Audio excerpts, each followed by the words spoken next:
नमस्ते। 21वीं सदी, नई चुनौती, नई राहें। इस पे आज हम लोग बात करने वाले हैं। मैं doctor Nilesh Balkawade, clinical head oasis fertility Pune, आप सबका स्वागत करता हूं और एक एफबी लाइव सेशन में। काला टीका दूध मलाई, आज भी सब कुछ वैसा है। ममता प्यारी तेरी दुलारी, प्यार ये तेरा कैसा है। माँ, प्यार ये तेरा कैसा है। सभी माँओं को और होने वाली सभी माताओं को मैं सादर प्रणाम करता हूँ। और आज जो हम लोग बात करने वाले हैं उसके बारे में हम लोग शुरुआत करते हैं। 21वीं सदी नई चुनौतियां लेके आई है और आज हम लोग पीपीटी के साथ बात करेंगे।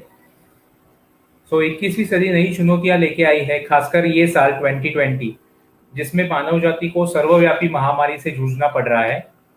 कोरोना जैसी वैश्विक महामारी से सारा जग जैसे झंझोड़ के रख दिया है, पूरी इस अर्थव्यवस्था को, स्वास्थ्य सेवाओं को, सब पे गहरा असर हुआ है। और इसी के साथ कई नई चुनौतियां भी सामने आई हैं इस 21वीं सदी में। नई बीमारियां आ रही है, बिजनेस में डिसरप्शंस हो रहे हैं, पुराने बिजनेसेस जा रहे हैं, नए बिजनेसेस आ रहे हैं। 21वीं सदी में जनसंख्या का प्रॉब्लम भी काफी बड़ा होने वाला है इंडिया के लिए।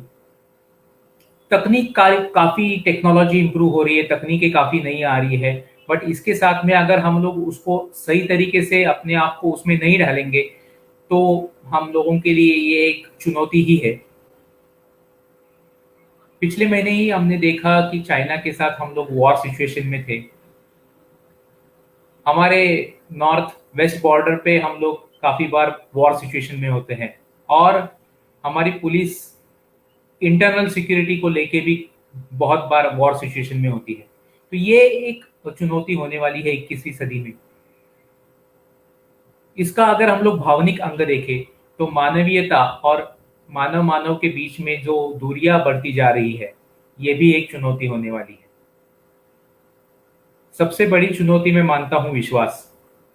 अगर ये विश्वास कम हो जाए तो फिर कोई भी चुनौती का हम लोग ठीक तरीके से सामना नहीं कर सकते। इसीलिए हमको मन में ये विश्वास रखना ही पड़ेगा कि सब कुछ अच्छा होगा। इसी विश्वास के साथ हम लोग नई राहों की ओर चल पड़ते हैं कि नई राहें हम लोग कैसे पा सकते हैं। तो डोनाल्ड ट्रंप जी ने जैसे कहा है, sometimes by losing the battle you find a new way to win the war.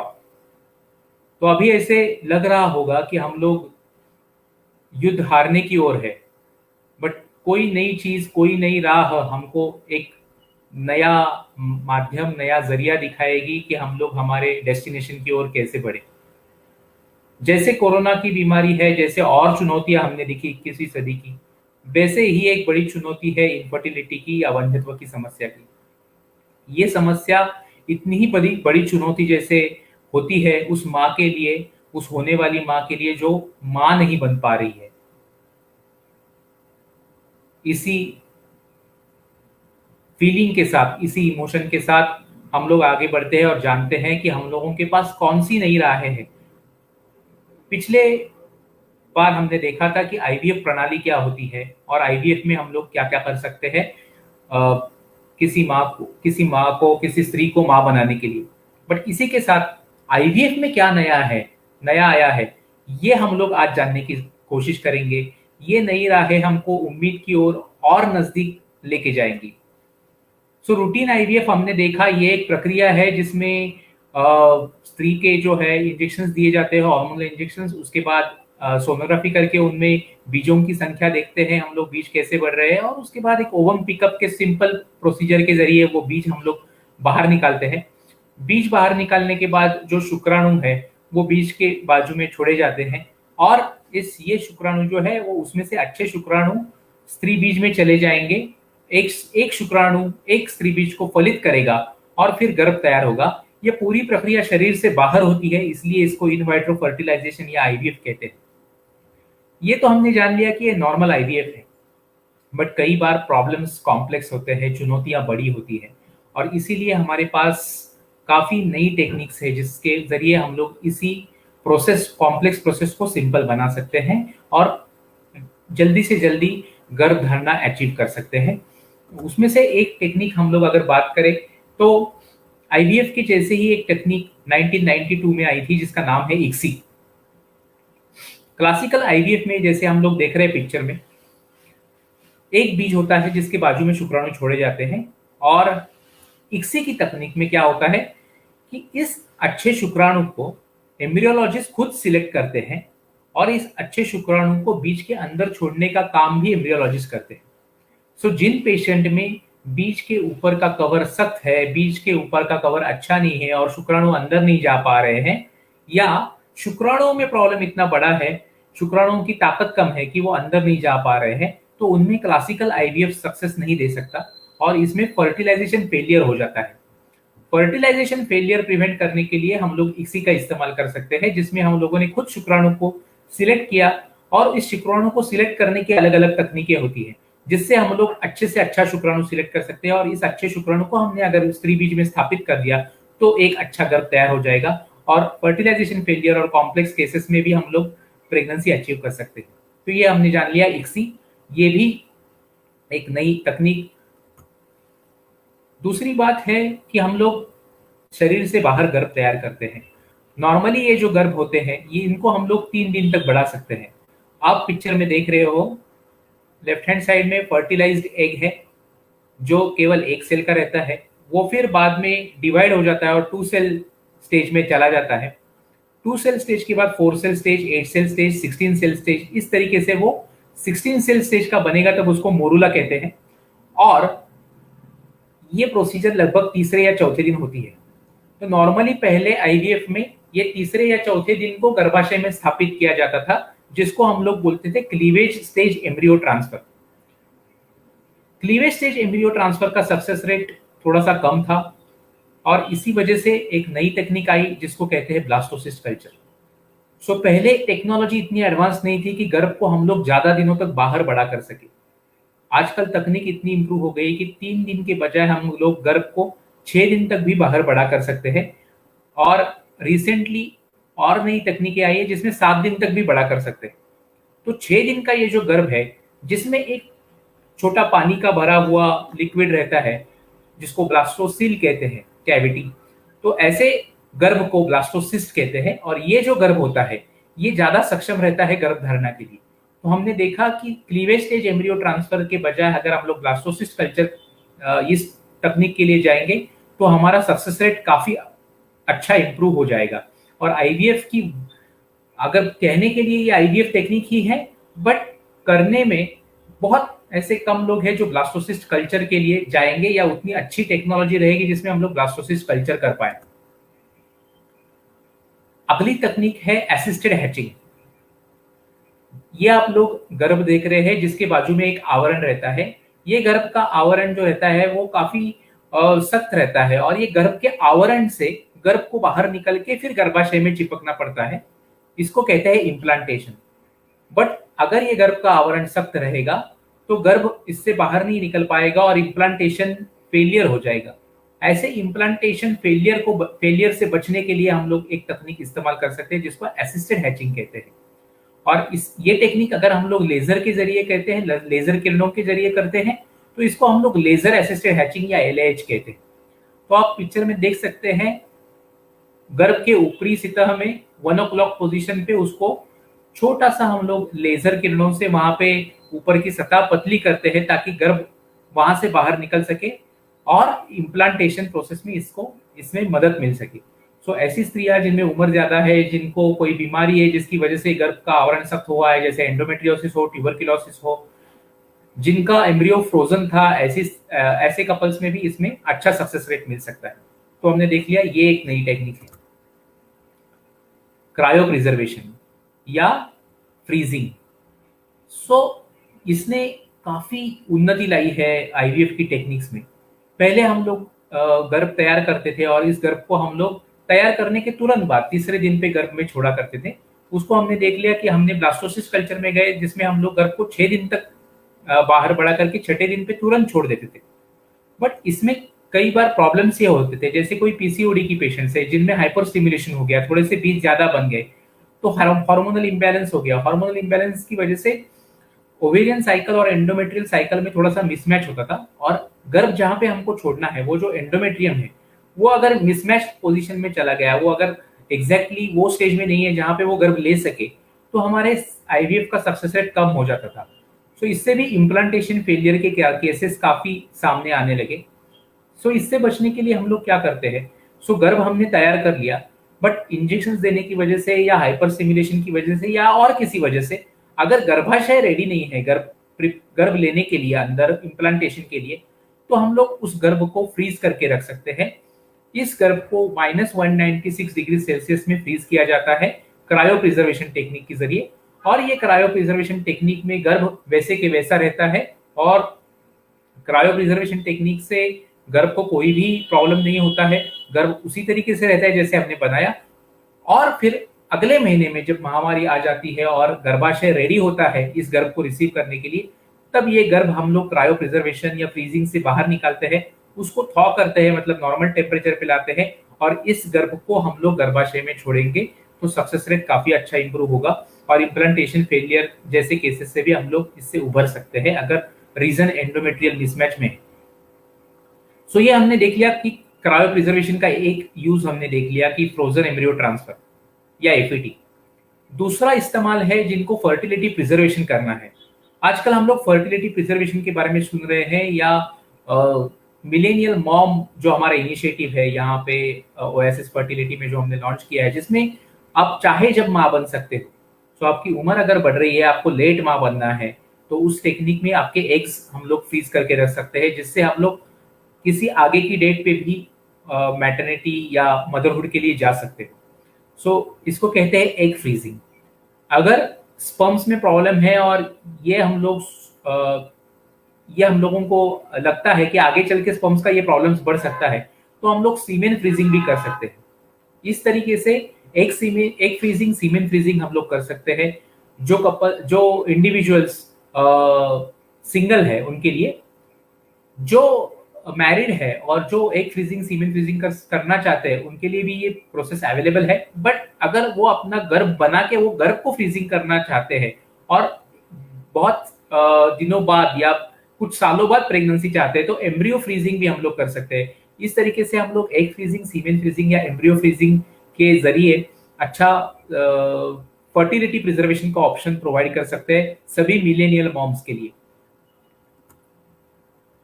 अगली टेक्निक है प्री इम्प्लांटेशन जेनेटिक टेस्टिंग या पीजीटी। ये एक एम्ब्रियो बायोप्सी की टेक्निक होती है जिनमें कोई जेनेटिक प्रॉब्लम है, या गर्भ तो अच्छा था, अंदर छोड़ दिया, बट गर्भ किसी रीजन की वजह से चिपक नहीं पाया। ऐसी बहुत बार होता है कि ये गर्भ जेनेटिकली वीक रहता है, जिसको हम लोग कहते हैं अनयूप्लॉइड एम्ब्रियोज।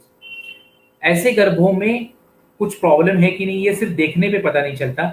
उनका एक छोटा सा बायोप्सी हमने जैसे पिक्चर में दिखाया है, एक अगर छोटा सा बायोप्सी हम लोग ले लें उस जगह से जहां पे एक्चुअल बेबी तैयार नहीं होने वाला है, जिसको हम लोग कहते हैं ट्रोफो एक्टोडर्मल बायोप्सी। ये बायोप्सी अगर हम लोग ले लें और ये बायोप्सी हम लोग जांच के लिए भेजे, जेनेटिक जांच के लिए, तो जो अनयूप्लॉइड एम्ब्रियोज है वो हम लोग आइडेंटिफाई कर सकते हैं पीजीटी-ए टेक्निक से। जो माता पिता या जो कपल्स है उनको अगर प्रीवियस जेनेटिक बीमारियां है, जैसे कि स्ट्रक्चरल क्रोमोसोमल प्रॉब्लम्स है, या फिर ट्रांसलोकेशंस है, इन्वर्जन्स है, ऐसे कपल्स में हम लोग पीजीटी-एसआर टेक्नोलॉजी के लिए जा सकते हैं। और जिनमें कुछ पहले की बीमारियां हैं, जैसे थैलेसीमिया हो, सिस्टिक फाइब्रोसिस हो, जो सिंगल जीन डिसऑर्डर है, ऐसे केसेस में हम लोग पीजीटी-एम के लिए जा सकते हैं। तो ऐसी एम्ब्रियो बायोप्सी की अलग अलग तकनीक से भी हम लोग आईवीएफ का सक्सेस अच्छी तरीके से बढ़ा सकते हैं। और अगर हमारे पास हेल्दी एम्ब्रियो रहा, जो दिखने में भी हेल्दी है और अंदर से मतलब जेनेटिकली भी अगर वो हेल्दी है, तो हम लोग काफी अच्छा सक्सेस रेट दे सकते हैं। इसके बाद एक नई टेक्निक और आई है जिसको हम लोग कहते हैं एंडोमेट्रियल रिसेप्टिविटी एरे या ईरा। ये टेक्निक जो होती है जिसमें हमने गर्भ तो जांच कर लिया कि अच्छा है कि नहीं, बट जो गर्भाशय है और उसका जो अंदर का आवरण है, जिसको अंतर्गर्भाशय कहते हैं, इस आवरण में अगर प्रॉब्लम्स होंगी तो भी गर्भ चिपक नहीं पाएगा। तो ये आवरण के प्रॉब्लम्स डिटेक्ट करने के लिए हम लोग उसका एक छोटा सा बायोप्सी लेते हैं और उसको जांच के लिए भेजते हैं। ये बायोप्सी लेने का एक एग्जैक्ट समय होता है और जिस वक्त हम लोगों को गर्भ छोड़ना होता है, वो समय हमको इस जांच से पता चलता है। तो ये एक जेनेटिक जांच होती है जिसमें 238 जीन्स का स्टडी किया जाता है, और वो स्टडी करने के बाद हमको पता चलता है कि एग्जैक्टली किस वक्त गर्भ अंदर छोड़ना चाहिए। सो ये ईरा टेक्निक में हमको अपने सिग्नल जैसे 3 सिग्नल जैसे रिपोर्ट्स मिल सकते हैं। एक तो रेड होता है, जहाँ पे नॉन रिसेप्टिव या प्री रिसेप्टिव या पोस्ट रिसेप्टिव हमको मिल जाए, और जो ग्रीन होता है वहां पे हमको रिसेप्टिव एंडोमेट्रियम मिल गया। तो वैसे ग्रीन जोन में जब हमको सिग्नल मिले तभी हम लोग गर्भ छोड़ेंगे, तो अच्छा सक्सेस मिल सकता है। सो हमने देख लिया ईरा के बारे में। अगली टेक्निक है आईवीएम या इन वाइट्रो मैच्योरेशन। ओएसिस फर्टिलिटी काफी मशहूर है हायर एंड आईवीएफ के लिए या फिर एडवांस आईवीएफ टेक्नोलॉजीज के लिए। उसमें से एक टेक्नोलॉजी है जहां पे हमने काफी रिसर्च किया है, वो है इन वाइट्रो मैच्योरेशन, जिसमें हम लोग स्त्री बीज जो निकलता है वो अगर मैच्योर नहीं है, तो स्त्री बीज के जो टाइप्स होते हैं M1 M2 और जीवी, उसमें से M2 टाइप मैच्योर एग होता है जो सिर्फ गर्भ धारणा देने में सक्षम रहता है। बट अगर हमको M1 एग मिल जाए या जीवी एग मिल जाए तो वो यूजफुल नहीं रहते थे। तो ऐसी केस में अगर हम लोग एग को बाहर मैच्योर करें, शरीर से बाहर मैच्योर करेंगे, तो उसको हम लोग कहते हैं oocyte इन वाइट्रो मैच्योरेशन। और इस गर्भ को मैच्योर करने के बाद फिर फर्टिलाइजेशन का प्रोसेस करेंगे। ये तकनीक कौन से पेशेंट्स में कारगर हो सकती है? जिनमें पीसीओडी है और एग्स काफी सारे बनने वाले हैं और हाइपर स्टिमुलेशन के चांसेस है। ऐसे पेशेंट्स में पूरे एग मैच्योरेशन को शरीर में किए बिना अगर हम लोग उनमें पार्शियली मैच्योर एग्स को बाहर निकालेंगे, तो हम लोग इनको बाहर मैच्योर कर सकते हैं, और पीसीओएस से होने वाली जो हाइपर स्टिमुलेशन की प्रॉब्लम है, ओएचएसएस की, ओवेरियन हाइपर स्टिमुलेशन सिंड्रोम की, वो हम लोग प्रिवेंट कर सकते हैं। कुछ स्त्रियां हैं जिनमें एग्स अच्छी तरीके से मैच्योर नहीं हो पाता है, एग्स का नंबर बहुत कम रहता है और एग्स बढ़ नहीं पाता है। ऐसे पुअर ओवेरियन रिजर्व पेशेंट्स के लिए जिनमें ओवेरियन स्टिमुलेशन अच्छे से नहीं हो पा रहा है, एग अच्छे से नहीं बढ़ पा रहा है, इनमें भी हम लोग आईवीएम ट्राई कर सकते हैं। हालांकि ऐसे पेशेंट्स में थोड़ा सा सक्सेस रेट आईवीएम का गार्डेड रहता है। तो ये एक और टेक्नोलॉजी जिसके बारे में हमने जानकारी पाली। ये सब हमने दोनों आईवीएफ के बारे में जान लिया। बट पुरुष वंध्यत्व का अगर प्रॉब्लम बड़ा है, पुरुषों में प्रॉब्लम्स बड़े हैं, स्पर्म्स में काउंट कम है, या स्पर्म्स की मोटिलिटी कम है, या स्पर्म्स के डीएनए में प्रॉब्लम है, तो उनके लिए स्पर्म सिलेक्शन टेक्निक भी बहुत इंपॉर्टेंट रहती है। तो जिस तकनीक से हम लोग स्पर्म को सिलेक्ट कर रहे हैं आईवीएफ के लिए या इक्सी के लिए, वो तकनीक अगर अच्छी रहेगी तो हमको आईवीएफ का सक्सेस अच्छा मिलेगा।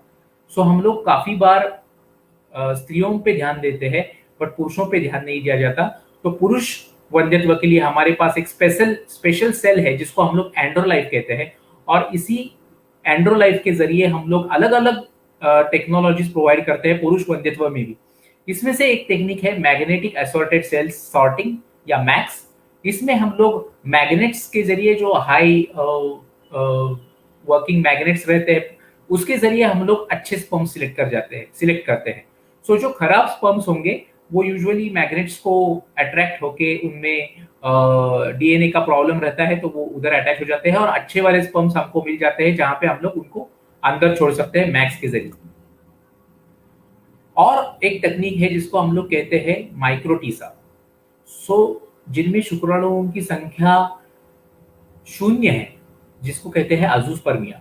ऐसे पेशेंट्स में जिनमें नॉन ऑब्स्ट्रक्टिव अजूस्पर्मिया है, यानी अजूस्पर्मिया के 2 टाइप्स रहते हैं। एक तो अजूस्पर्मिया जिसमें अंडकोश में या टेस्टिस में स्पर्म्स बन रहे हैं बट वो बाहर नहीं आ पा रहे हैं, इसको हम लोग कहते हैं ऑब्स्ट्रक्टिव अजूस्पर्मिया। ऐसे केसेस में नॉर्मल टीसा जो है, टेस्टिकुलर स्पर्म एस्पिरेशन, ये अपने को काम में आएगा। बट जो पेशेंट्स को नॉन ऑब्स्ट्रक्टिव अजूस्पर्मिया है, ऐसे पेशेंट्स में हमको पीसा या टीसा से यूज नहीं होगा। ऐसे पेशेंट्स में बहुत कम स्पर्म्स रह सकते हैं, जो कुछ फ्यू गिने चुने उंगलियों पे गिने चुने स्पर्म्स हो सकते हैं, और ऐसे स्पर्म्स को हम लोग सेपरेट कर सकते हैं micro surgical testicular sperm aspiration की टेक्निक से। सो इसको जैसे नाम में लिखा है माइक्रोस्कोपी, सो इसको बड़े माइक्रोस्कोप के जरिए उसमें से टेस्टिस में से एक एक सेमिनिफेरस ट्यूब्यूल्स को स्टडी करके उसमें से जो कुछ स्पर्म्स है या स्पर्म्स के पहले का जो सेल रहता है उसको सिलेक्ट करके उसको फेवरेबल बनाया जाता है इक्सी की तकनीक के लिए। सो इस माइक्रो सर्जिकल तकनीक से भी कुछ कपल्स में सक्सेस मिला है जिनमें प्रॉब्लम्स बहुत कॉम्प्लेक्स है। इसके बाद एक नई तकनीक ओएसिस फर्टिलिटी में लॉन्च हुई है, वो है, हमने बेबीज के फोटो सुने हैं, हमने 3D सोनोग्राफी के बारे में सुना है, जिसमें गर्भाशय में होते हुए ही हम लोग बेबी का 3D पिक्चर ले सकते हैं। बट हमने ये नहीं सुना था कि हम लोग गर्भ के भी फोटोग्राफ्स ले सकते हैं। सो ये जो गर्भ के लगातार फोटोग्राफ्स लेने की टेक्निक है, जिसमें हमको अच्छा गर्भ सिलेक्ट करने के लिए और ज्यादा उम्मीदें बढ़ जाती है और ज्यादा नई राहें मिल जाती है, वो तकनीक है टाइम लैप्स इमेजिंग, या जिस तकनीक से हम लोग फोटोग्राफ्स ले सकते हैं गर्भ के। इसमें हमको ये पता चलता है कि मॉर्फोलॉजिकली अच्छा गर्भ कौन सा है, जिसके डेवलपमेंट में कोई भी प्रॉब्लम्स नहीं है। सो फर्टिलाइजेशन से लेके ब्लास्टोसिस्ट फॉर्मेशन तक इस गर्भ को उसी टाइम लैप्स इमेजिंग सिस्टम में रखा जाता है, और उस गर्भ को बाहर निकालने की जरूरत नहीं रहती वो इमेजिंग टेक्निक से देखने के लिए कि वह गर्भ कैसा है। इससे हम लोगों को गर्भों की क्वालिटी जो है वो मेंटेन रखने में आसानी जाती है, बहुत फायदा होता है। और दूसरी ये चीज है कि ये टेक्निक से हम लोग गर्भ सिलेक्शन की क्राइटेरिया भी और इम्प्रूव कर सकते हैं। सो अच्छे से अच्छा गर्भ हमको कैसे मिल सके, इसके लिए भी हम लोगों को ये तकनीक कारगर साबित हो सकती है। आर्टिफिशियल इंटेलिजेंस, आर्टिफिशियल इंटेलिजेंस या एआई के बारे में आपने सुना होगा कि मिलिट्री में आजकल आर्टिफिशियल इंटेलिजेंस यूज हो रहा है, आईटी सेक्टर से ये आया है, और काफी सारी जगहों पे आर्टिफिशियल इंटेलिजेंस है। आपने देखा होगा कि आपको लॉगिन करने के बाद आपके मेल आईडी पे तुरंत उस वेबसाइट से मैसेज आना चालू हो जाते हैं। तो ये सब आर्टिफिशियल इंटेलिजेंस है, जहां पे डेटा कलेक्शन, एसिमिलेशन और फिर रेसिप्रोकेशन होता है डेटा का। तो इसी तकनीक से आर्टिफिशियल इंटेलिजेंस को एम्ब्रियोलॉजी लैब में आजकल यूज करना चालू कर दिए हैं, जिसके जरिए हम लोग कंप्यूटर को सिलेक्शन का क्राइटेरिया देते हैं। सो मतलब कंप्यूटर अच्छे से अच्छा गर्भ सिलेक्ट करता है। सो आप लोग देख रहे हैं कि जितने अच्छे गर्भ हैं उनमें से बेस्ट गर्भ कौन सा होगा, ये उसके कुछ क्राइटेरिया होते हैं। ये क्राइटेरिया हजारों लाखों हो सकते हैं, और इसकी जो प्रोबेबिलिटी होती है अच्छा गर्भ सिलेक्ट करने की, ये कभी कभी ह्यूमन आई मिस कर सकता है। तो वो ना हो, माइन्यूटेस्ट चीज ध्यान में आए, इसलिए आर्टिफिशियल इंटेलिजेंस भी लैब में कारगर हो सकता है। सो ये सबसे नई राह है, जो एक उम्मीद की किरण बनी हुई है काफी सारे पेशेंट्स के लिए और डॉक्टर्स के लिए भी। So at the last I would like to say, never lose hope, tomorrow could be the day you have been waiting for. मुझे ध्यान से सुनने के लिए धन्यवाद। अभी हम लोग कुछ क्वेश्चंस लेंगे।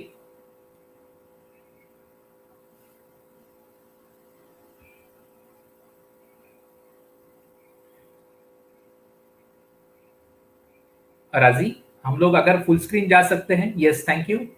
पहला क्वेश्चन है, व्हाट ब्लास्टोसिस्ट कल्चर फैसिलिटी आपके सेंटर में उपलब्ध है क्या?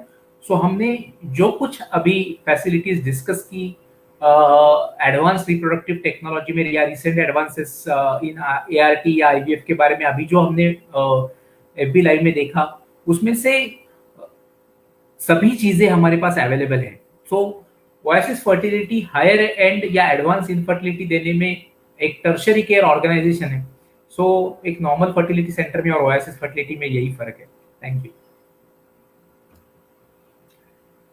नेक्स्ट क्वेश्चन हम लोग ले सकते हैं।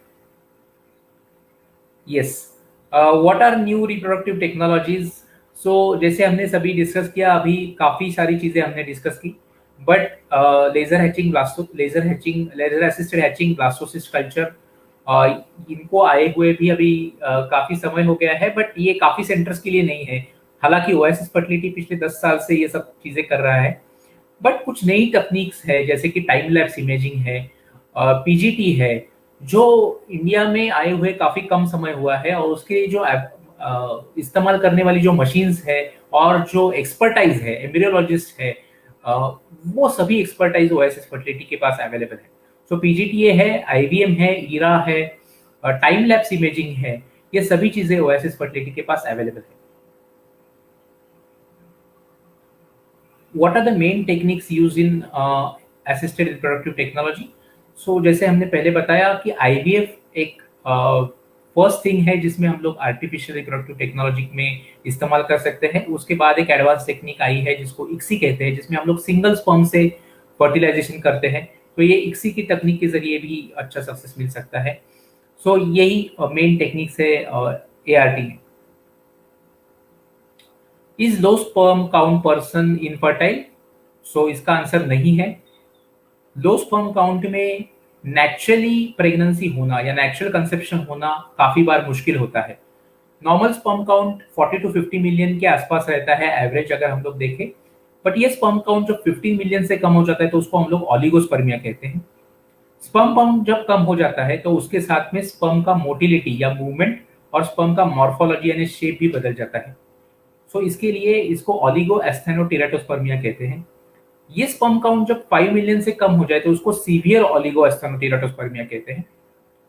सो ऐसे पेशेंट्स में जिनमें स्पर्म काउंट की प्रॉब्लम है, मोटिलिटी की प्रॉब्लम है या फिर मॉर्फोलॉजी की प्रॉब्लम है, ऐसे कपल्स में ट्रीटमेंट लेना लाजमी हो जाता है और ऐसे पेशेंट्स में अच्छा ट्रीटमेंट देके सक्सेस मिल सकता है।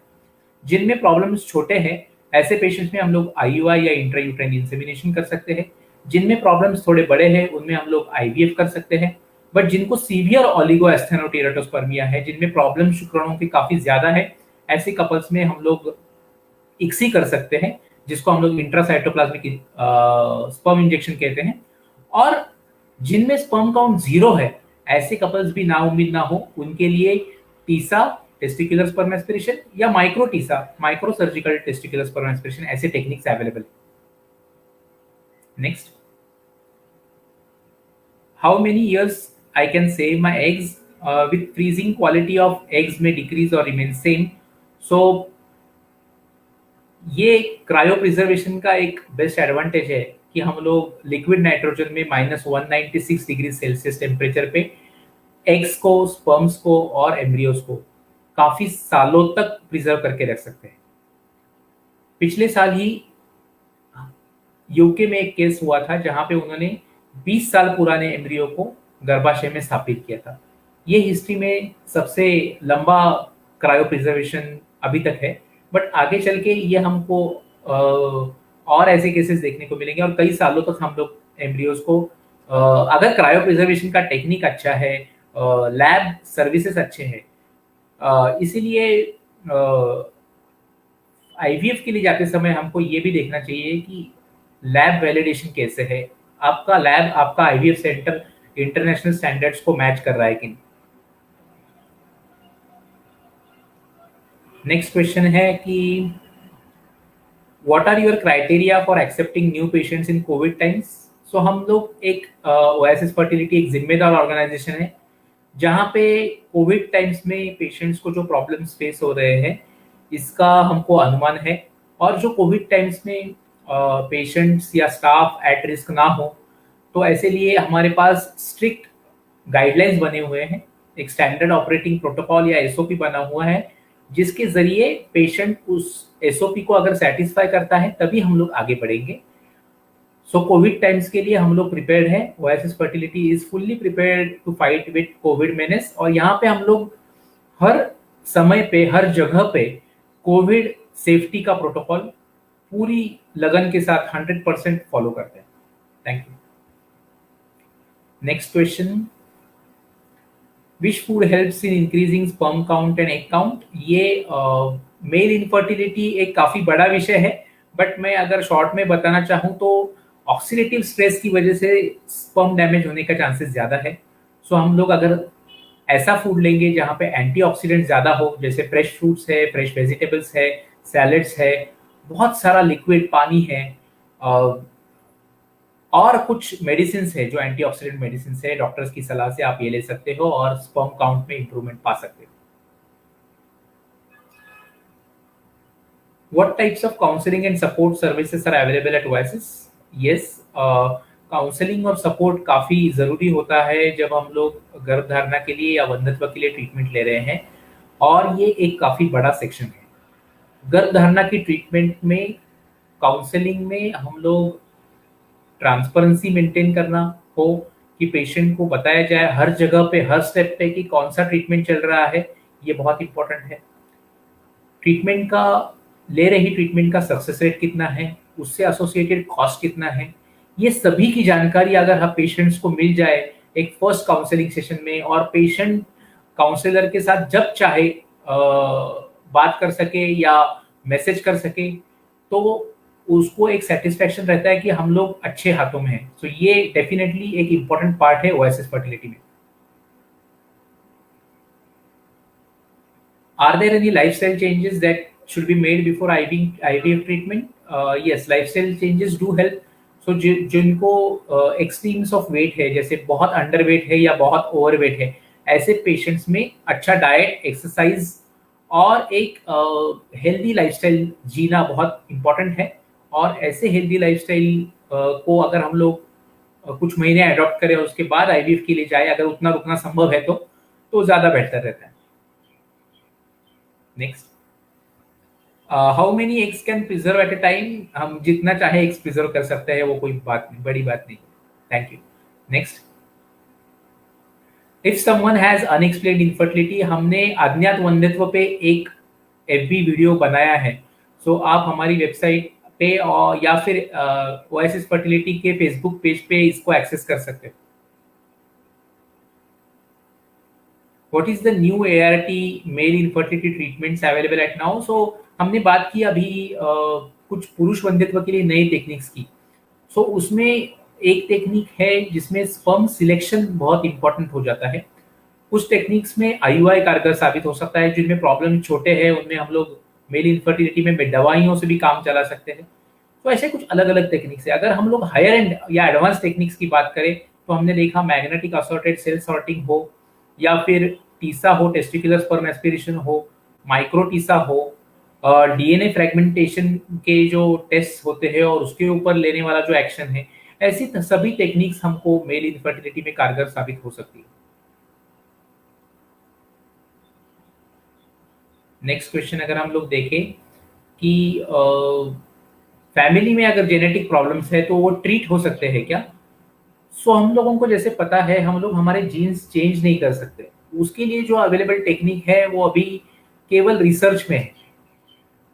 बट ये जेनेटिक प्रॉब्लम्स को हम लोग आइडेंटिफाई कर सकते हैं, और ये आइडेंटिफिकेशन करने के बाद वो हमारे बच्चों में ना चले जाए, या बच्चा कोई जेनेटिक प्रॉब्लम लेके पैदा ना हो, उसके लिए हमारे पास प्री इम्प्लांटेशन जेनेटिक डायग्नोसिस या प्री इम्प्लांटेशन जेनेटिक टेस्टिंग जैसे टेस्ट अवेलेबल है।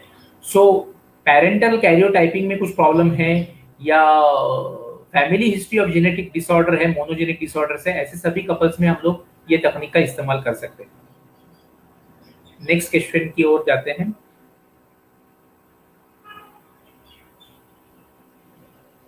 ओके, सो मैंने काफी सारे क्वेश्चंस आंसर किए हैं। I thank you all for your patient hearing. So ना उम्मीद मत होइए, एक उम्मीद की किरण हर वक्त रहती है, चाहे वो कोविड हो या वंध्यत्व हो। समस्या कितनी भी गंभीर हो, हम लोग साइंटिफिक तरीके से और कोशिश से जरूर हम लोग कामयाबी की ओर जा सकते हैं। धन्यवाद।